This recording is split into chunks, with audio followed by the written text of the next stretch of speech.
ለየካቲት በዛቲ ዕለት አይረፍ። ቅዱስ ኤፍሬም መታሰቢያው ነው። በረከቱ ጋራት። በዚችም ዕለት የጴጥሮስና የሶፊያ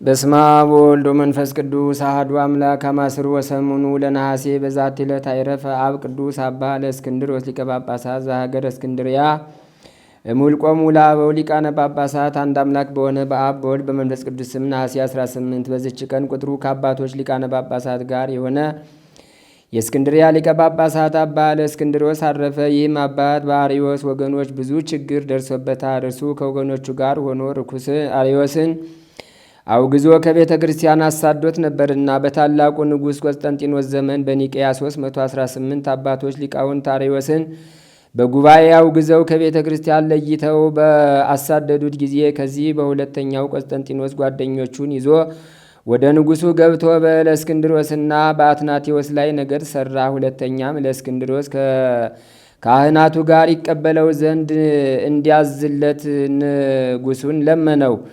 ንጉሡም ልመናውን ተቀበሎ መልእክተኞችን ልኮ አባት ለእስክንድሮስን አስመጥቶ እንዲህ አለው። አትናቴዎስ ትእዛዛችን በመተላለፍ አርዮስን አልቀበልም ብሏል። እኛም አንተን እንዳከበርንህ አንተ ታውቃለህ። አሁንም ትእዛዛችንን አትተላለፍ፣ አርዮስንም ከውግዘቱ ፈትተ ልባችንን ደስ አሰኝ አለው። ቅዱስ ለእስክንድሮስም ለንጉሥ እንዲህ ብሎ መለሰለት። አርዮስን እኮን ቤተ ክርስቲያን አልተቀበለችውም፣ ልዩ ሦስትነትን አያመልክምና ንጉሡም አይደለም፣ እርሱ በስሉስ ቅዱስ ያምናል እንጂ አለው። ቅዱስ ለእስክንድሮስም ወልድ በመለኮቱ ከአብ ከመንፈስ ቅዱስ ጋር ትክክል እንደሆነ የማያምን ከሆነ በእጁ ይጻፍ ብሎ መለሰለት። ንጉሡም አርዮስን አስቀርቦ ትክክለኛ ሃይማኖትን ጻፍ አለው። አርዮስም በልቡ ሳያምን ወልድ ከአብ ጋር በመለኮቱ ትክክል ነው ብሎ ጻፈ። በሐሰትም የከበረ ወንጌልን ይዞም አለ። ንጉሡም ቅዱስ ለእስክንድሮስን አሁን በአርዮስ ላይ ምክንያት አልቀረህም፣ ትክክለኛ ሃይማኖትን ጽፏልና በከበረ ወንጌልም ምሏልና አለው። አባ ለእስክንድሮስም ንጉሡን እንዲህ አለው። በአባት በንጉሥ ቆስጠንጢኖስ እጅ የተጻፈ 318 አባቶች በእጆቻቸው የጻፉትን እርሱንና ወገኖቹን ከቤተ ክርስቲያን እንዳሳደዷቸው የአርዮስን ክህደቱንና ውግዘቱን አትናቴዎስ አንብቦታል። ነገር ግን አንድ ሱባኤ በእኔ ላይ ታገስከ። በዚህ ሱባኤ በአርዮስ ላይ አንዳች ነገር ካልደረሰ ይህ ካልሆነ ሃይማኖቱ መሐላውን እውነት ነው። እኔም ተቀብዬ ከካህናቱ ጋር እቀላቅለዋለሁ። በቤተ ክርስቲያን አገልግሎትም ከእሳቸው ጋር አንድ ይሆናል። ንጉሡም አባት ለእስክንድሮስን እንዲህ አለ። እወቅ፣ እኔ 8 ቀኖች እታገሳለሁ። አርዮስን ካልተቀበልከው በአንተ ላይ የፈለግኩትን አደርጋለሁ። ከዚህም በኋላ ከንጉሡ ዘንድ ወጥቶ ወደ ማደሪያው ሄደ። ቤተ ክርስቲያንን ከአርዮስ መርዝ ያድናት ዘንድ በዚያ ሱባኤ እየጾምና እየጸለየ ወደ እግዚአብሔር ሲለምን ሰነበተ። ከዚያም ሱባኤ በኋላ አርዮስ መልካም ልብስን ለበሰ። ወደ ቤተ ክርስቲያንም ገብቶ በመሰዊያው ፊት ከካህናቱ ጋር ተቀመጠ። ከዚህም በኋላ አባ ለእስክንድሮስ እያዘነና እየተገዘ ገባ። ከሐዘኑም ብዛት የተነሳ የሚሰራውን አላወቀም። የቅዳሴውንም ስርዓት ሊጀምር ቆመ። ያን ጊዜም የአርዮስ ሆዱ ተበጠበጠና ወጥቼ ልመለስ አለ። ይህንንም ብሎ ወደ መጸዳጃ ቦታ ወጣ። ሊጸዳዳም በተቀመጠ ጊዜ አንጀቱና የሆድ ዕቃው ሁሉ ወጣ፣ በዚያውም ላይ ሞተ። በዘገየም ጊዜ ሊፈልጉት ወጡ። በመጸዳጃውም ቦታ ሬሳውን ወድቆ አገኙ። ስለዚህም አባት ለእስክንድሮስ ነገሩት። እርሱም አደነቀ። የከበረች ቤተ ክርስቲያኑንም ያልጣላት ምስጉን የሆነ ክርስቶስን አመሰገነው። ንጉሡም በሰማ ጊዜ አደነቀ።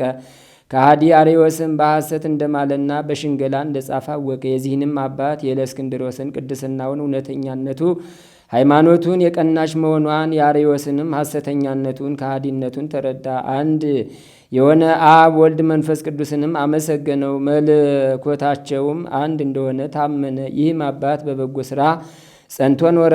ለምለም ወደሆነ እርግናም ደርሶ ወደ ወደደው ክርስቶስ ሄደ። የሕይወት አክሊልንም አገኘ። ለእግዚአብሔር ምስጋና ይሁን፣ እኛንም በዚህ አባት ጸሎት ይማረን፣ በረከቱም ከእኛ ጋር ትኑር ለዘላለሙ አሜን። ሰላም ለከ ለእስክንድሮስ ስዩም በእብሬትከ ዘወረደ ኃይለ አርያም ለአርዮስ ውቁይ በሰይፈ መርገም እስከ የተርፈ ሎቱ እንበለ አነዳ ዋጽ ምንዋ አይወጡ ተክእወ ከመጸፍ ዘላሂም በዚችም ቀን የዲያቆን እንድራኒቆስ መታሰቢያው ነው። እግዚአብሔርን በጸሎቱ ይማረን ለዘላለሙ አሜን። አንድ አምላክ በሆነ በአብ በወልድ በመንፈስ ቅዱስ ስም ነሐሴ 19 በዚች ቀን ሳስዊር ከሚባል አገር ወደ አስቄጥስ ገዳም የታላቁ አባ መቃርስ የሥጋው ፍልሰት ሆነ። ዛቅረብኩ ማይሌተ አዘኪሬ አእላፈ ምለተ ጸምዱ ከዘልፈ ለላ አነብብ ተወከብ ዘንዴቴ መጽሐፈን ተረሰይ ከግዚኦ ጸዲቀ መበለቱ ኩፈ ምላቡላን ዘተርፈ ነቢያት ቅዱሳን ሐዋርያት ሰባኪያን ሰማዕታት ወጻድቃን ወመላእክት ትጉሃን ደናግል አድኅዩ መነኮሳት ሄራን ባርኩ ባርኮ ጉባኤ ዛቲ መካን እስከ አረጋዊ ሊቅ ወንዑስ ሕፃን ለዘጸሐፎ በክርታስ ወለዛ አጻፎን ዘይደርስ ወለዛ አንበቦ ለዘተርጎሞ በልሳን አዲስ ወለዘ ሰማ ቃሎ በዝነ መንፈስ በጸሎተሙ ማርያም አራቂተ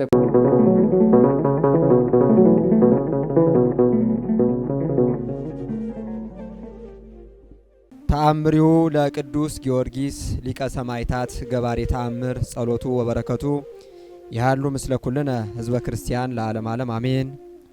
ጸሎትና በረከቱ ለዘላለም ከሁላችን ከህዝበ ክርስቲያን ጋር ይሁንና ገባሬ መንክራት ኃያል ሊቀ ሰማዕታት ቅዱስ ጊዮርጊስ ያደረገው ተአምር ይህ ነው። በፍጹም ልቡ ሊቀ ሰማዕታት ቅዱስ ጊዮርጊስን የሚወድ አንድ ግብፃዊ ሰው ነበር። ከፍቅሩም ብዛት የተነሳ እጅግ ያማረ ቤተ ክርስቲያን አሳነጸ። የእግዚአብሔር የሕጉን ታቦት ለማስገባት በፈለገ ጊዜ ከሃዲ ንጉሥ መጥቶ ከሚስቱ ጋር ቤተ ክርስቲያኑን መኖሪያው አደረገ። ቤተ ክርስቲያኑን ያሳነጸው ይህ ሰውዬ በችኮላ ሄዶ ለሊቀ ጳጳሱ ነገረው። ሊቀ ጳጳሱም ተነስቶ ወደ ንጉሡ ሄደና ለምን የማይገባ ሥራ ትሰራለህ? ቤተ ክርስቲያኒቱ የታነጸችው በኃያሉ በሊቀ ሰማዕታት ቅዱስ ጊዮርጊስ ስም ነውና አለው። ንጉሡም ይህንን ንግግር ሰምቶ እጅግ ተቆጥቶ ያስረውና ይገርፈው ዘንድ ወደደ። ሊቀ ጳጳሱም እጅግ አዝኖ ዓይኑን ወደ ሰማይ አቅንቶ በጌታችን በኢየሱስ ክርስቶስ ስም ኃያሉ ሰማዕት ቅዱስ ጊዮርጊስን እንዲህ ሲል ማለደው። አንተ ቅዱስ ጊዮርጊስ ሆይ በዚህ አላዊ ንጉሥ ላይ ኃይልህን የማትገልጥ ከሆነ ከማኅበረ ሰማዕታት ጋር በእግዚአብሔር ፊት አትቁም እያለ አማጸነ። ሊቀ ጳጳሱም ይህንን እየተናገረ ሳለ ገባሬ ተአምራት ኃያሉ ሰማዕት ሊቀ ሰማዕታት ቅዱስ ጊዮርጊስ በግልጽ እያዩት በነጭ ፈረስ ተቀምጦ በሰማይ ላይ እንደ እሳት እየተንበለበለ በድንገት ከተፍ አለ። ወደ ከሃዲው ንጉሥም ወደ አለበት ወደዚያ ገብቶ በጦር ወግቶ ከዙፋኑ ገለበጠው። ከቤተ ክርስቲያኑም ወደ ሩቅ ስፍራ ወስዶ በምድር ላይ ጣለው። ያን ጊዜም ያ ክፉ ንጉሥ ክፉ አሟሟትን ሞተ። ሚስቱም እንዲህ ሆና ሞተች። የሚንቀሳቀሱና የማይንቀሳቀስ ንብረቱን ሁሉ በተነው፣ ከቶ ምንም የተረፈው አልነበረም። በዚያ የነበሩ ሰዎችም ሁሉ ታላቅ ፍርሃት ወደቀባቸው፣ ፈጽመውም አደነቁ። ሊቀ ጳጳሱም ከተደረገው ተአምር የተነሳ ፈጽሞ አደነቀ። ከዚህም በኋላ ኃያሉ ሰማዕት ቅዱስ ጊዮርጊስ ሊቀ ጳጳሱን ካማጸንከኝ ግዘት ፍታኝ አለው። ፈታውም። በዚያም ጊዜ በስሙ ከታነጸው ቤተ ክርስቲያን በፍጹም ደስታ በምስጋና በዝማሬ በኃያሉ ሰማዕት ቅዱስ ጊዮርጊስ እጅ ኃይሉን የገለጸ እግዚአብሔርን እያመሰገኑ ታቦተ ሕጉን አስገቡ። የሊቀ ሰማዕታት የቅዱስ ጊዮርጊስ ጸሎትና በረከቱ በሕዝበ ክርስቲያን ላይ ጸንቶ ይኑር ለዘላለሙ አሜን። አምላካችን ዳግም የሚመጣ እንደ ከዚህ በፊቱ ቆስሎ ከኃጢአት ቁስል ሊፈጉሰን አይደለም። አምላካችን ዳግም የሚመጣ እንደ ከዚህ በፊቱ ወድቆ ሊያቆመን አይደለም። አምላካችን ዳግም የሚመጣ እንደ ከዚህ በፊቱ ሰው ሆኖ ሰው ሊያደርገን አይደለም። በስመ አብ ወወልድ ወመንፈስ ቅዱስ አሐዱ አምላክ አሜን። ወናሁ እመጽእ ፍጡነ እነሆ ፈጥኜ እመጣለሁ። የትምህርታችን ርዕስም እነሆ ፈጥኜ እመጣለሁ ይላል። ሙሉ ቃሉን ላሰማችሁ። ሙሉ ቃሉ እንዲህ ይላል። ወናሁ እመጽእ ፍጡነ ወሴትየኒ ምስሌየ ውእቱ ከመ እፍድዮ ለለ አሐዱ ወኮንኖ በከመ ምግባሩ። ወደ አማርኛ ሲቀየር እነሆ ፈጥኜ እመጣለሁ፣ በቶሎ እመጣለሁ፣ ለእያንዳንዱም እንደ ሥራው መጠን ከፍል ዘንድ ዋጋዬ ከኔ ጋር አለ ይላል ራእየ ዮሐንስ ምዕራፍ 22 ቁጥር 12። ይህን ኃይለ ቃል በጽሑፍ ጽፎ ለእኛ ያበረከተልን ከንጽሕናውና ቅድስናው የተነሳ ምስጢረ መለኮትን ለማየት የታደለው ዕድሜ ጠገቡ ሐዋርያ ቅዱስ ዮሐንስ ነው። እነሆ በቶሎ መጣለሁ ብሎ መልእክቱን በቅዱስ ዮሐንስ በኩል ያስተላለፈልን ደግሞ ተሰቅሎ ለሞተለት ሕዝብ ፍርድ ለመስጣት የሚመጣው አምላክ ኢየሱስ ክርስቶስ ነው። የተከበራችሁና የተወደዳችሁ ወገኖቼ አምላካችን ዳግም ለምን እንደሚመጣ እንዴት እንደሚመጣ መጽሐፍ ቅዱስ በዝርዝር ያስረዳናል። የሚመጣባትን ቀን ግን ለይቶ አልነገረንም።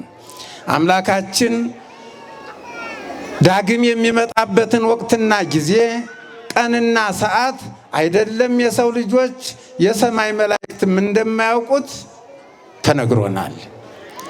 ነገር ግን አባቶቻችን ያችን ቀን ለማወቅ ያላደረጉት ጥረት አልነበረም። በሱባኤ ጠይቀዋል። በየጊዜያቸው በየዘመናቸው በጾም በጸሎት ጠይቀዋል። አምላካችንም አላሳፈራቸውም፣ ብልጭ አድርጎላቸዋል። የሚመጣበት ዘመን ዘመኑ ዘመነ ዮሐንስ፣ ወርሁ ወርሃ መጋቢት፣ ዕለቱ ዕለተ እሁድ፣ ጊዜው መንፈቀ ሌሊት እንደሆነ ነግሯቸዋል።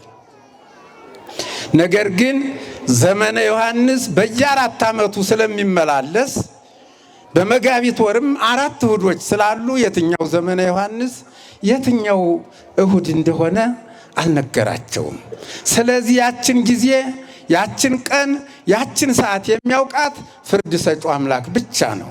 እነሆ ፈጥኜ እመጣለሁ ያለንም ያለ ምክንያት አይደለም። በዚያን ጊዜ ምክንያት እንዳናበዛ ነው።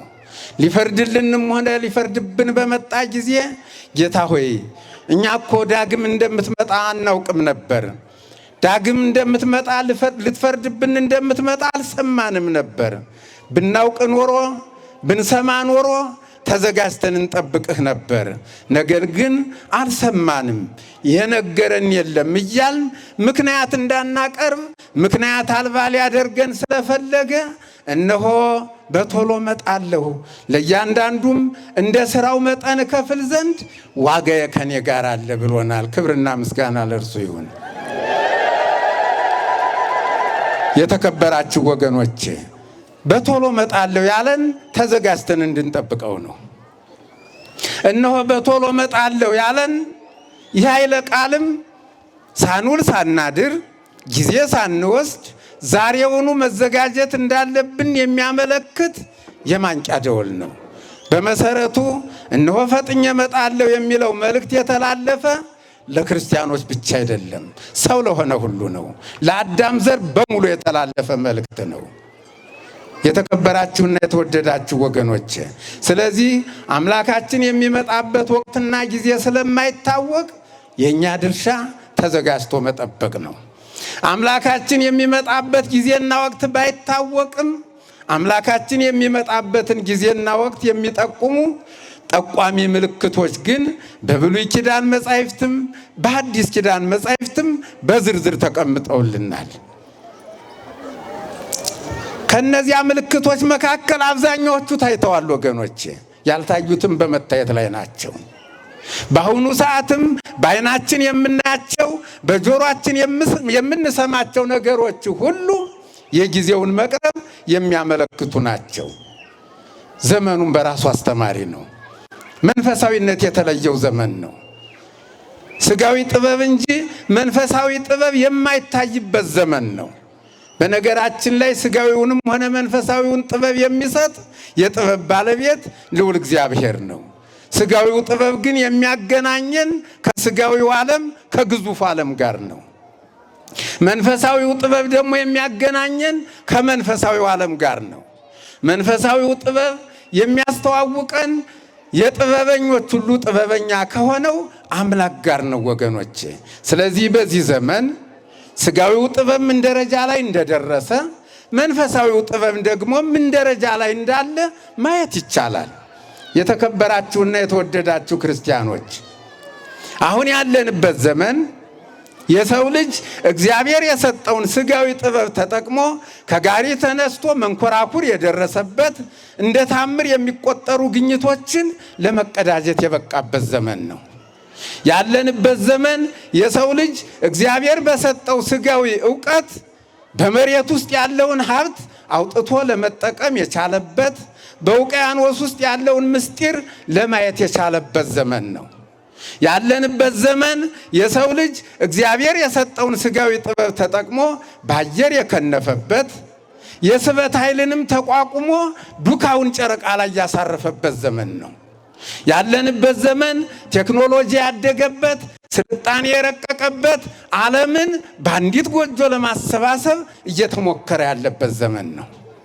ያለንበት ዘመን የሳይንስና የቴክኖሎጂ እድገት ጣራ የነካበት፣ ህብሩ ብዙ የሆነ ክፉና ደግ የተቀላቀለበት፣ የመረጃ ጎርፍ የሚፈስበት፣ መልካሙም ሆነ መጥፎ ዜና ከአንዱ ማዕዘን ተነስቶ ወደ ሌላኛው ጥግ በብርሃን ፍጥረት የሚደርስበት ዘመን ነው። የተከበራችሁ ወገኖቼ፣ ዘመኑ የሰው ልጆች ምድራዊ ዕውቀት እጅግ ያደገበት፣ ብዙ አስደናቂ የሆኑ ነገሮች የሚታዩበት ዘመን ቢሆንም በሌላ በኩል ሲታይ ደግሞ ዓለም ከእግዚአብሔር የራቀበት፣ ዓለም ከእግዚአብሔር የሸሸበት፣ ዓለም ከእግዚአብሔር የኮበለለበት፣ ዓለም ውሃ እንደነካው ሳሙና እየተሙለጨለጨ ለሕገ እግዚአብሔር አልያዝ አልጨበጥ ያለበት ዘመን ነው። ዘመኑ በሃይማኖታችን ፈጽሞ የማይፈቀዱና በባህላችንም እጅግ አስነዋሪ የሆኑ ድርጊቶች አደግን በሚሉ ሀገራት የሕግ ከለላ ተሰጥቷቸው በአዋጅ የሚፈጸሙበት፣ ባዳጊ ሀገራት ደግሞ በድብቅ የሚከናወኑበት ዘመን ነው፣ ግብረ ሰዶምን ጨምሮ። ያለንበት ዘመን የተለያየ ተልእኮ ያላቸው የእምነት ተቋማት አስተምሯቸውን ለማስፋፋት ሌት ከቀን የሚተጉበት ዘመን ነው። ሀልወተ እግዚአብሔርን የማያምኑ ክፍሎችም በሳይንስና በፍልስፍና ስም የሐሰት ትምህርታቸውን የሚነዙበት ዘመን ነው። ይህ ብቻ አይደለም ወገኖቼ፣ ዘመኑ ኃጢአት የበዛበት፣ ጽድቅ የጠፋበት፣ ስነ ምግባር የጎደለበት፣ ሰላም የሌለበት፣ ጥላቻ የነገሰበት፣ ወገን በወገኑ ላይ የሚጨክንበት፣ ፍቅር የጠፋበት ዘመን ነው። ዘመኑ ባልና ሚስት ሳይቀሩ ሆድና ጀርባ የሆኑበት፣ ልጆች ወላጆቻቸውን የማያከብሩበት፣ ወንድም ከወንድሙ፣ እህት ከእህቷ ጋር፣ እህት ከወንድሟ፣ ወንድም ከእህቱ ጋር አብረው የማይበሉ የማይጠጡበት፣ ጎረቤት ከጎረቤቱ ጋር አይደለም አብሮ መብላት መጠጣት፣ ሰላምታ እንኳን በቅጡ የማይለዋወጡበት ዘመን ነው። ያለንበት ዘመን ዓለም እርስ በርሱ የሚባላበት፣ እንደ ዶሮ የሚናተፍበት፣ ብዙ መዋዕለ ንዋይ እየፈሰሰባቸው የተለያዩ ባለሙያዎች የተጠበቡባቸው ሕንፃዎች የሰሪዎቻቸው መቃብር ሲሆኑ እያየን ያለንበት ዘመን ነው። ያለንበት ዘመን ኃጢአት ከእያንዳንዱ ቤት ተጠራርጋ የወጣችበት፣ እንደ በረዶ ፍቅር ማለት ነው። ፍቅር ከእያንዳንዱ ቤት ተጠራርጋ የወጣችበት፣ እንደ በረዶ የቀዘቀዘችበት፣ ሰላምም አድራሻዋን ያጠፋችበት ዘመን ነው። እነዚህ ሁሉ ምልክቶች ከወንጌል ማህፀን የሚወጡ የጊዜውን መቅረብ የሚያመለክቱ ጠቋሚ ምልክቶች ናቸው። ምልክቶቹ ግን እነዚህ ብቻ አይደሉም። እነዚህን ለምሳሌ የጠቀስኳቸው እንጂ ብዙ ናቸው ወገኖቼ። ስለዚህ እኔና የእናንተ ድርሻ ተዘጋጅቶ መጠበቅ ነው። የተከበራችሁና የተወደዳችሁ ምእመናንና ምእመናት እየሰማችሁ ነው። ግን አምላካችን ዳግም ሲመጣ እንደ ከዚህ በፊቱ አይደለም ወገኖቼ። አምላካችን ዳግም የሚመጣ በግርማ መለኮት ነው። አምላካችን ዳግም ሲመጣ ቁጥራቸው በማይታወቅ ሚሊየን፣ ቢሊየን፣ ትሪሊየን፣ ኳትሪሊየን ወዘተ ብለን በማንቆጥራቸው ከቁጥር በላይ በሆኑ መላእክት ታጅቦ ሰማይና ምድር በመብረቅ እየታረሱ ልበ አምላክ ዳዊት እንደነገረን እሳት በፊቱ እየነደደ እየተንቦገቦገ በአውሎ ተከቦ እጅግ በሚያስፈራና በሚያስደነግጥ ግርማ ነው የሚመጣ።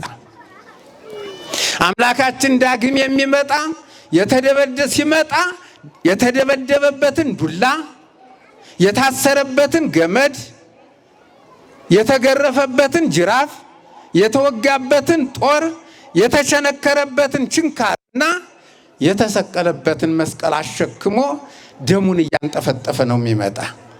ሲመጣ እየተናገረ የሆነውን ሁሉ እየነገረን እያስታወሰን ነው የሚመጣ። ወአምላክነሂ እያረምም ዝም አይልም ይናገራል ያለን ዳዊት ይህንን ነው። እኔ ስለ እናንተ ፍቅር ስል በዚህ ዱላ ነበር የተደበደብኩላችሁ፣ በዚህ ገመድ ነበር የታሰርኩላችሁ። እኔ ለእናንተ ፍቅር ስል ደሜ ተንጠፍጥፎ ስጋዬ አልቆ አጥንቴ እስኪቆጠር ድረስ በዚህ ጅራፍ ነበር የተገረፍኩላችሁ። እኔ ለእናንተ ፍቅር ስል በዚህ ጦር ነበር የተወጋውላችሁ፣ በዚህ ችንካር ነበር የተቸነከርኩላችሁ። የእናንተን ኃጢአትና በደል ተሸክሜ ቀራንዮ ኮረብታ ላይ እርቃኔን የተሰቀልኩላችሁ በዚህ መስቀል ነበር እያለ ስለኛ የሆነውን ሁሉ እያስታወሰን ነው የሚመጣ። አምላካችን ዳግም ሲመጣ የተወጋውን ጎኑን፣ የተቸነከሩትን እጆቹንና እግሮቹን፣ የተገረፈውን ጀርባውን እያሳየን ስለኛ የተቀበለውን መከራ ሁሉ እያስታወሰን ነው የሚመጣ። እኛም ወገኖቼ ስለኛ ተሰቅሎ መሞቱን፣ ስለኛ መከራ መቀበሉን አውቀን አምነን በሕጉ ተመርተን ትእዛዙን አክብረን በትእዛዙ መሰረት መልካም ሥራ ሰርተን በትእዛዙ መሰረት እርስ በርሳችን ተፋቅረን ካገኘን ሊፈርድልን፣ የዚህ ተቃራኒ ሕይወት ኖሮን ካገኘን ደግሞ ሊፈርድብን ነው የሚመጣ።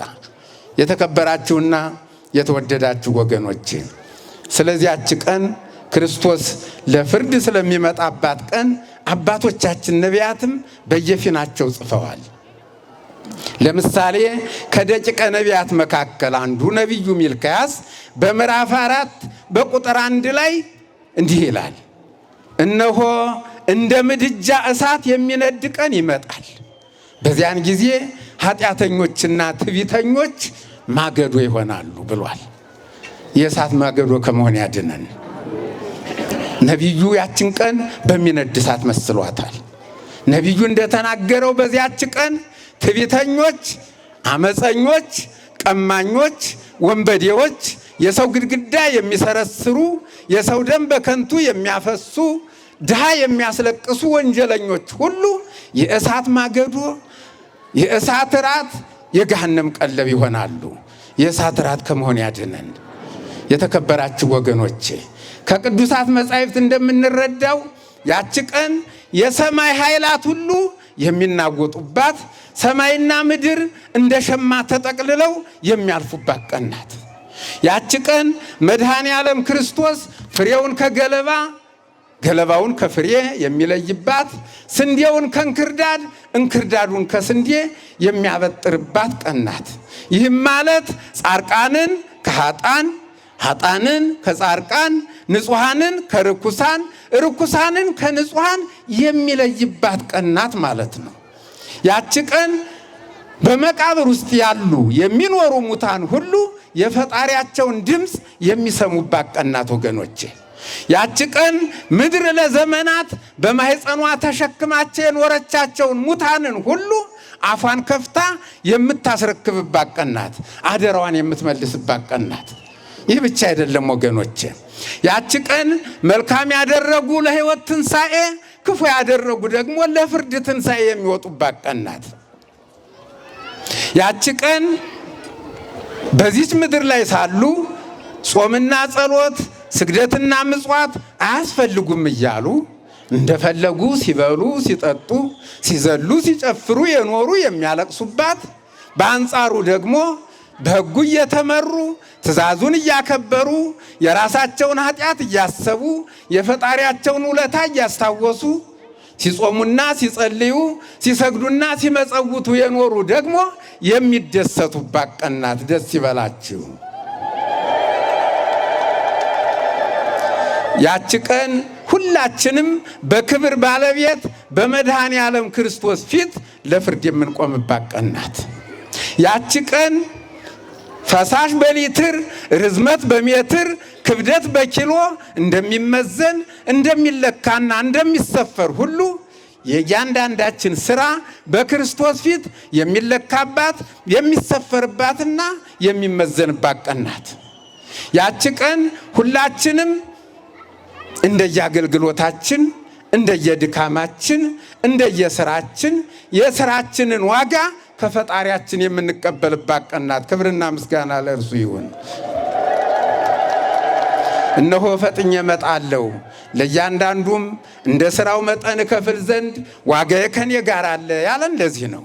የተከበራችሁና የተወደዳችሁ ወገኖቼ አምላካችን በዓለም ላይ ለመፍረድ በመጣ ጊዜ ጻድቃንን በቀኙ ኃጥአንን በግራው በሚያቆምበት ጊዜ አስተናባሪ፣ ጸጥታ አስከባሪ ያስፈልገውም ወገኖቼ። በዚያን ጊዜ ፖሊስ፣ ፌዴራል ፖሊስ ወዘተ የሚባል ነገር የለም። በዚያን ጊዜ በግራም ሆነ በቀኝ የሚያቆመን ስራችን ነው። በዚያን ጊዜ ይሄ ጠቅላይ ሚኒስትር ወንበር ነው፣ ይሄ ፕሬዝዳንቱ ነው፣ የአያቶ ገሌ ነው፣ ይሄ ወይዘሮ ገሊት ነው፣ ይሄ ቦታ ተይዟል የሚባል ነገር የለም። ይሄ መሪዎቹ ነው፣ ይሄ ታዳሚዎቹ ነው የሚባል ነገር የለም። በዚያን ጊዜ ቦታ የሚያሰጠን ስራችን ነው፣ ቦታም የሚያሳጣን ስራችን ነው። ስለዚህ በዚያን ጊዜ ቦታ የሚያሰጥ ስራ መስራት ያለብን መቼ ላይ ነው? ዛሬ ላይ ነው። በዚያን ጊዜ ቦታ የሚያሰጥ ስራ፣ የአባቴ ቡሩካን ኑ ወደ እኔ የሚያሰኝ ስራ መስራት የሚኖርብን ይችን ዓለም ከመሰናበታችን፣ ይችን ዓለም ከመልቀቃችን በፊት ነው። በአምላካችን ቀኝ ሊያቆም የሚችል ስራ መስራት የምንችለው መልአከ ሞት የእያንዳንዳችንን በር ከማንኳኳቱ በፊት ነው። መልካም ስራ መስራት ያለብን ዓለም እኛን ሳታሰናብተን፣ እኛም ዓለምን ከመሰናበታችን በፊት ነው። በመሰረቱ የምንሰናበትበትን ቀን አናውቀውም ወገኖቼ። የሚያውቀው የሚያኖረን አምላክ ብቻ ነው። ምን ያህል ዘመን እንደሚያኖረን፣ መቼ እንደሚያሰናብተን የሚያውቀው እርሱ ብቻ ነው። እኛ የምናውቀው አሁን የቆምንባትን ደቂቃ ብቻ ነው። ከዚህ በኋላ ያለውን ጊዜ አናዝበትም። ከዚህ በኋላ ያለውን ጊዜ የሚያዝበት ማን ነው? ንገሩኝ እንጂ እግዚአብሔር ነው። ስለዚህ እኔ እርግጠኛ ሆኜ በእርግጠኝነት የምነግራችሁ ዛሬ በዚህ ቅዱስ ስፍራ ተገኝተን ቆመን ካስቀደስነው መካከል የዛሬ 100 ዓመት አንዳችንም የለንም። ሁላችንም እንደ ቅድመ አያቶቻችን ስፍራ እንለቃለን፣ ቦታ እንቀይራለን። ታዲያ እንዲህ ከሆነ ክርስቶስ ሲመጣ የቱን ነው የምንጠብቀው የምንጠባበቀው ካላችሁኝ፣ ክርስቶስ ሲመጣ የምንጠባበቀው ክርስቶስ ራሱ ባዘጋጀልን ጊዜያዊ ቦታዎች ነን ነው። እነሱም ገነትና ሲኦል ናቸው። የተከበራችሁና የተወደዳችሁ ወገኖቼ፣ ነገር ግን በዚህ ዓለም ላይ ሳለን እግዚአብሔር የሚወደውን ሥራ ሰርተን የእግዚአብሔር እንዳንሆን ዓለም እንቅፋትና መሰናክል ትሆንብናለች። ምንጊዜም ቢሆን ዓለማዊ ሥራ የሚሰሩ ሰዎችን እንጂ መንፈሳዊ ሥራ የሚሰሩ ሰዎችን አትወድም። ዓለም የኛ የሆነውን እንጂ እኛን አትፈልገንም። ዓለም ውበታችንን፣ ገንዘባችንን፣ ዕውቀታችንን፣ ጉልበታችንን እንደ ሎሚ መጥምጣ እንደ ሸንኮራ መጣ ከጨረሰች በኋላ እንዳረጀ ዕቃ እያወጣች ትጥለናለች እንጂ እኛን አትፈልገንም። ምክንያቱም ዓለም የኛ ስለሆነው እንጂ ስለኛ ግድ የላትምና። ታዲያ ስለኛ የሚያስብና የሚጨነቅ ማን ነው ካላችሁኝ፣ ስለኛ የሚያስብ ስለኛ የሚጨነቅ ስለኛ ተላልፎ የተሰጠ ስለኛ የተሰዋ ስለኛ ተሰቅሎ የሞተ ስለኛ ስጋውን የቆረሰ ስለኛ ደሙን ያፈሰሰ የእግዚአብሔር ልጅ እግዚአብሔር የድንግል ማርያም ልጅ ኢየሱስ ክርስቶስ ነው። ክብርና ምስጋና ለእርሱ ይሁን። ወደፊትም ሊፈርድልንም ሆነ ሊፈርድብን የሚመጣ እርሱ ነው። ስለዚህ የፍርድ ባለመብት ለመሆን በዚህች ኃላፊ ዓለም ላይ ሳለን የማያልፍ ሕያው ሥራ ልንሰራ ይገባል ወገኖቼ። ይችን ዓለም ከለቀቅን በኋላ በጠፋነው ጥፋት፣ በሰራነው ኃጢአት፣ በፈጸምነው በደል ንስሐ የመግባት ፈጣሪን ይቅርታ የመጠየቅ ዕድል አይኖረንም። እነዚህንና እነዚህን የመሳሰሉ ከእግዚአብሔር ጋር ሊያገናኙ የሚችሉ ስራዎችን መስራት የምንችለው በዚህ ከንቱ ዓለም ላይ ሳለን ነው። ነገር ግን በዓለም ላይ ያለን ለተራበ አብልተን፣ ለተጠማ ጠጥተን፣ ለታረዘ አልብሰን፣ መልካም ስራ ሰርተን በቀኙ እንዳንቆም፣ መንግስቱን እንዳንወርስ፣ ከከሰሳና ከወቀሳ እንዳንድን ዓለም እያባበለች የራሷ ታደርገናለች። ወገኖቼ ዓለም ብዙዎቹን አባብላ በቁጥጥሯ ስራ ውላቸዋለች። ከእጁ ያመለጡ ጥቂቶች ናቸው። ዓለም የማባበል ስልቷን ስለምትቀያይር ወዳጅ ብዙ ናት፣ ወዳጅ አታጣም። አንዱ ቢሻር ሌላው ይሾምላታል፣ አንዱ ቢሞት ሌላው ይተካላታል። ወዳጅ አታጣውቅም፣ ወዳጅ ብዙ ናት። ታዲያ እንዲህ ከሆነ ዓለም እኛን ተወደናለች፣ እኛም እንወዳታለን። እንዴት ነው ከዓለም መራቅ የምንችለው? እንዴት ነው የእግዚአብሔር መሆን የምንችለው ካላችሁኝ፣ ከዓለም ርቆ ከዓለም ሸሽቶ የእግዚአብሔር ለመሆን የዓለምን የቅርብ ወዳጆች መጥላት ያስፈልጋል። የዓለም የቅርብ ወዳጆች እነማን ናቸው ካላችሁኝ፣ የምትጠሏቸው ከሆነ ነው። ትጠሏቸዋላችሁ? ትጠሏቸዋላችሁ? እርግጠኞች ናችሁ? እርግጠኞች ከሆናችሁ ልንገራችሁ፣ ባትጠሏቸውም ብትጠሏቸውም ልንገራችሁ። የዓለም የቅርብ ወዳጆች የሚባሉት እናቶ ስስትና ትቢት፣ እነ መቶ አለቃ ጥላቻና ክፋት፣ እነ ሻለቃ ሐሰትና ርኩሰት፣ እነ ሻምበል ቂምና በቀል፣ እነ ኮሎኔል ተንኮልና ምቀኝነት፣ እነ ሜጀር ጄኔራል ስካርና ዝሙት ናቸው። እነዚህን ከጠላን ዓለም ያለምንም ቅድመ ሁኔታ ትጠላናለች። አምላካችን ግን እጅግ ይወደናል። ከመውደዱም የተነሳ ዳግም ሲመጣ እናንተ የተባረካችሁ የአባቴ ቡሩካን ኑ ወደ እኔ ይለናል። ክብርና ምስጋና ለእርሱ ይሁን። እነዚህን ነገሮች ከወደድን ደግሞ ዓለም ትወደናለች። አምላካችን ደግሞ እጅግ ይጠላናል። ከመጥላቱም የተነሳ ዳግም ሲመጣ እናንተ የተረገማችሁ ርጉማን ሂዱ ከዚህ እኔ አላውቃችሁም ይለናል። አላውቃችሁም ከመባል ያድነን። እንደዚህ ነው ሐዋርያው ያዕቆብ በምዕራፍ 4 በቁጥር 4 ላይ የዓለም ወዳጅ ለመሆን የሚፈልግ ሰው ቢኖር የእግዚአብሔር ጠላት መሆኑን አይርሳ ያለን።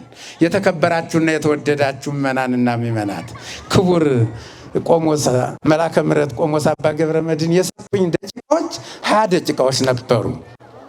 አልፌ ከሆነ ቅጣቱን ለመቀበል ዝግጁ ነኝ፣ ግን ላጠናቅ። ለማንኛውም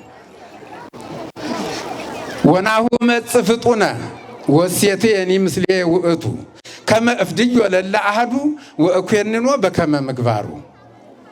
እነሆ ፈጥኜ እመጣለሁ፣ ለእያንዳንዱም እንደ ሥራው መጠን እከፍል ዘንድ ዋጋዬ ከኔ ጋር አለ ብሎ የተናገረው አምላክ እመጣለሁ ብሎ ሲዘገይ የቀረ መስሎን እንዳንዘናጋ ወገኖች። ይመጣል፣ አይቀርም። አምላካችን ግን ዳግም የሚመጣ እንደ ከዚህ በፊቱ ሞቶ ከሞት ተገርፎ ከግርፋት ሊያድነን አይደለም። አምላካችን ዳግም የሚመጣ እንደ ከዚህ በፊቱ ቆስሎ ከኃጢአት ቁስል ሊፈጉሰን አይደለም። አምላካችን ዳግም የሚመጣ እንደ ከዚህ በፊቱ ወድቆ ሊያቆመን አይደለም። አምላካችን ዳግም የሚመጣ እንደ ከዚህ በፊቱ ሰው ሆኖ ሰው ሊያደርገን አይደለም። አምላካችን ዳግም የሚመጣ በፈቃዱ ተይዞ በፈቃዱ ታስሮ በፈቃዱ ተገርፎ በፈቃዱ ተሰቅሎ ለሞተለት ሕዝብ ሊፈርድለት ወይም ሊፈርድበት ነው። አምላካችን ዳግም የሚመጣ በሕጉ ለተመሩ ትእዛዙን ላከበሩ እንደ ፈቃዳቸው ሳይሆን እንደ ፈቃዱ ለኖሩ ሰዎች መንግስቱን ለማውረስ ነው። አምላካችን ዳግም የሚመጣ ከሕጉና ከትእዛዙ ውጭ የሆኑትን እንደ ፈቃዱ ሳይሆን እንደ ፈቃዳቸው የኖሩትን ሰዎች ለመቅጣት ነው። አምላካችን ዳግም ሲመጣ ዋጋና ቅጣት ይዞ ስለሚመጣ ሁላችንም ከኃጢአት ርቀን ንጽህናችንን ጠብቀን በማወቅም ሆነ ባለማወቅ የሰራነውን ኃጢአት በንስሐ አስወግደን ቅዱስ ሥጋውንና ክቡር ደሙን ተቀብለን የመንግስቱ ወራሾች መሆን እንድንችል የሕያው አምላካችን ቅዱስ ፈቃዱ ይሆንልን። ዳግም ሲመጣ እናንተ የተባረካችሁ የአባቴ ቡሩካን ኑ ወደ እኔ ተብለን በቀኙ ለመቆምና መንግስቱን ለመውረስ ያብቃን። እናንተ የተረገማችሁ ርጉማን ሂዱ ከዚህ አላውቃችሁም ከመባልና በግራ ቆሞ ከመወቀስ ተወቅሶም ገሃነም ከመውረድ ያድነን። ወስብሐት ለእግዚአብሔር። አምላካችን መድኃኒታችን ኢየሱስ ክርስቶስ የሰማነውን በልቡናችን ይጻፍብን፣ ከቅዱሳን ረድኤት በረከት ያሳትፈን። ሰላም ያሳደር አምላክ ሰላም ቀን ያውለን። አቡነ ዘበሰማያት ይትቀደስ ስምከ ትምጻእ መንግሥትከ ወይኩን ፈቃድከ በከመ በሰማይ ከማሁ በምድር ሲሳየነ ዘለለ ዕለትነ ሀበነ ዮም ወኅድግ ለነ አበሳነ ወጌጋየነ ከመ ንሕነኒ ንኅድግ ለዘአበሰ ለነ ኢታብአነ እግዚኦ ውስተ መንሱት አላ አድኅነነ ወባልሐነም ኩሉ ኩይስ መዚአከ ይእቲ መንግሥት ኃይል ወስብሐት ለዓለመ ዓለም በሰላመ ቅዱስ ገብርኤል መልአክ ወእግዝእትየ ማርያም ሰላም ለኪ ድንግል በሕሊናኪ ወድንግል በሥጋኪ እም እግዚአብሔር ጸባዖት ሰላም ለኪ ብሩክት አንቲ እምአንስት ወቡሩክ ፍሬ ከርሥኪ ተፈሥሒ ፍሥሕት ኦ ምልዕተ ጸጋ እግዚአብሔር ምስሌኪ ሰአሊ ወጸልይ ምህረታ በፍቅር ወልድኪ ኢየሱስ ክርስቶስ ከመ ይስራይ ለነ ኃጣውኢነ ተማኅፀነ ብኪ ኦ ተወካፌ ንስሐ ወሰራይ ኃጢአት ኢየሱስ ክርስቶስ ስረይ ኃጢአትየ ወኃጢአተ ኩሉ ሕዝብ ከማይሰራ ኃጢአት እግዚአብሔር ይፍታ። ንቁ ሚዲያ ለተመልካቾቹ ከሚያደርሳቸው ዕለታዊ ሳምንታዊና ወርሃዊ ዝግጅቶች መካከል የየዕለቱን ስንክሳር ወርሃዊና ዓመታዊ የቅዱሳን ገላትና ድርሳናትን በኢትዮ ማህበር የዩቲዩብ ቻናል ያቀርባል። የየዕለቱን ስንክሳር ባሉበት ሆነው በማድመጥ እንዲሁም ወርሃዊና ዓመታዊ የቅዱሳንን ዜና ሕይወታቸውን በማድመጥ ከቅዱሳኑ በረከትና ረድኤት እንዲያገኙ ንቁ ሚዲያ የሁል ጊዜ ምኞቱ ነው። በየዕለቱ የሚለቀቁ ዜና ቅዱሳንን ላይክ፣ ሼር እና ሰብስክራይብ በማድረግ አገልግሎቱን ይደግፉ። ንቁ ሚዲያ ርቱ የቤተ ክርስቲያን ልሳን